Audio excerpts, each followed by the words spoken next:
Caitlin, welcome to Fright Fest. You're here with the Invisible Raptor. It's already been at Fright Fest, right? It was at Glasgow, and now you guys have been cherry-picked to come down to London. How's it feeling? Yes. Oh, I am the happiest I think I have ever been. I'm just having the best time in London. I love Fright Fest, and I love this movie, and I'm excited to be able to share it with the Londoners here.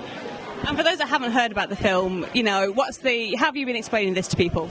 It is a comedy horror, and it is basically a love story between two men, though I'm the girl in it. But it's an invisible raptor that terrorizes a town, and it's just a lot of fun. It's an ode to Steven Spielberg and Jurassic Park, and it's a lot of fun. It's a loud laughter, and I think that's why we're here for our second Fright Fest, because it was just a real crowd favorite, which is great in Glasgow.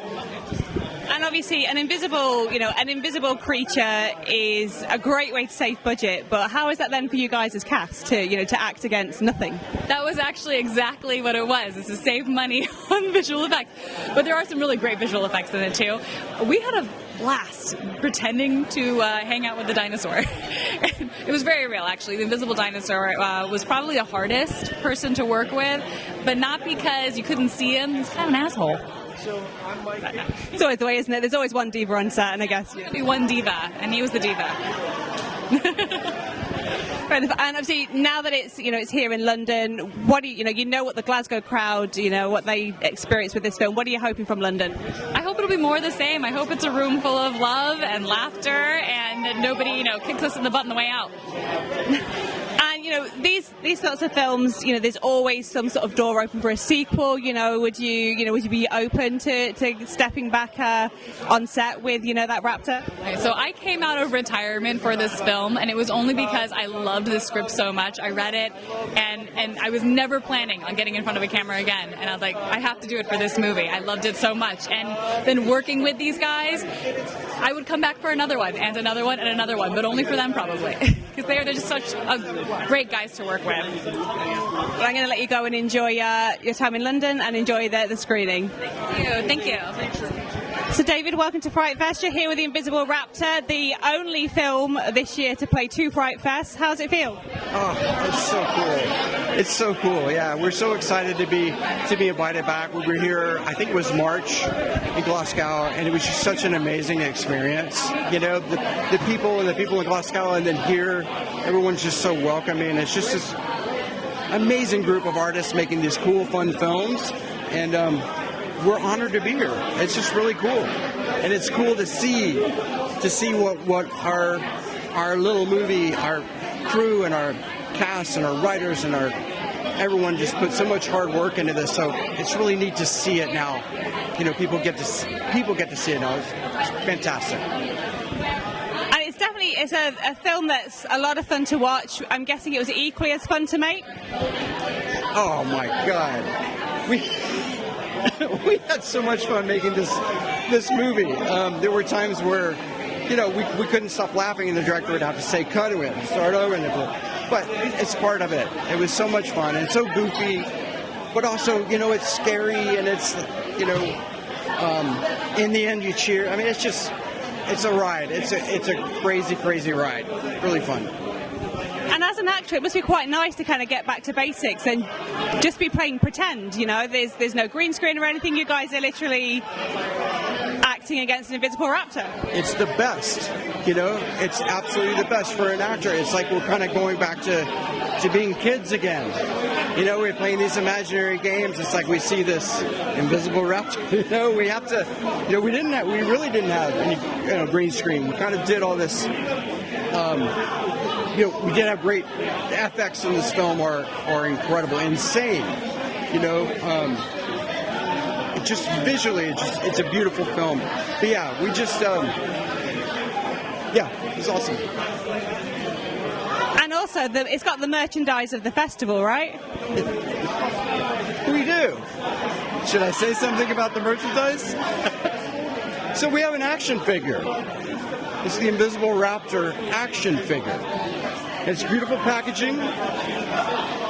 And inside the clear case of the packaging is the Invisible Raptor, which there's nothing inside the clear case.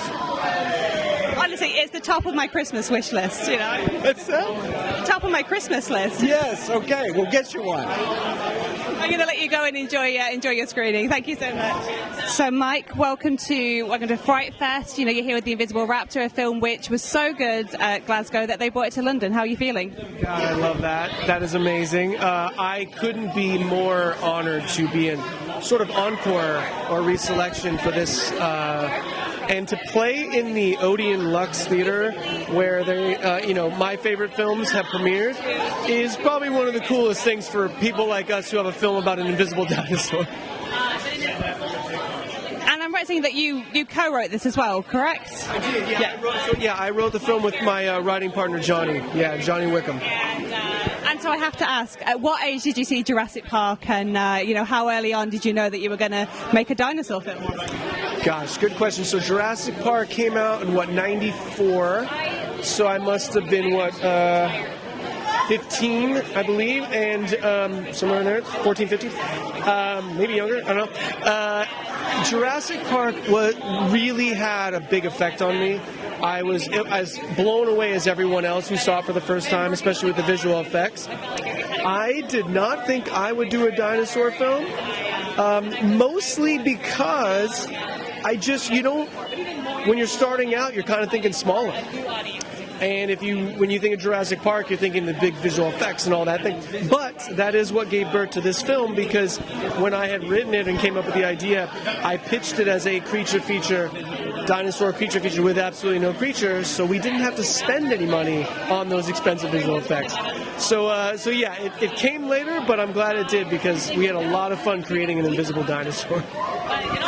I guess a lot of acting is playing pretend, and here you are, you're literally, you can't see your antagonist. Yes, oh my God. Okay, so as an actor in the film, one of the funnest things we got to do was pantomime carrying an invisible dinosaur, laying on an invisible dinosaur while it's breathing, and it was, we did it in such practical ways that we didn't even use harnesses and cables to do like the floating bits.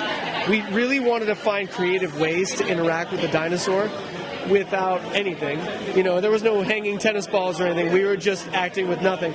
But it was so fun, because I think the scene where all three of us are carrying it was probably the most fun, and it really is the ideal promise of the premise, because it's three actors trying to mind meld and carry this invisible dinosaur. It's super fun to do. And it's obviously super fun, because it starts with Sean Astin. You managed to get Samwise from Lord of the Rings. Yes. Okay. So that was a huge honor for us to get Samwise, Sean Astin, also from The Goonies, which is the film that made me want to be a filmmaker. So for that full circle to happen, and it really was kind of by chance, but he really responded to the material, and he definitely wants to be in sequels. So, and he was such a good, not only is he a great actor and a professional, he was so kind to us being first-time filmmakers, and he really leaned into the Goonies nods in this film, which when you see it, you will see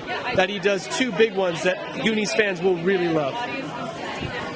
And also, Invisible Raptor, it's back for the second time, but it's the merch of the fest, right? This has got the best merch, there is. I think so. I think it's the most unique merch, if not the best. But yeah, we have Invisible Raptor action figures. And yes, it is very much an empty package, but it's so fun. And on the back of the box, we show you how to play with it. This is kind of a good way to kind of play with it, enjoy it. It has, if you notice, it moves if you squeak. You can do different things. It jumps 6 inches, 7 inches. It's a blast. It's a blast.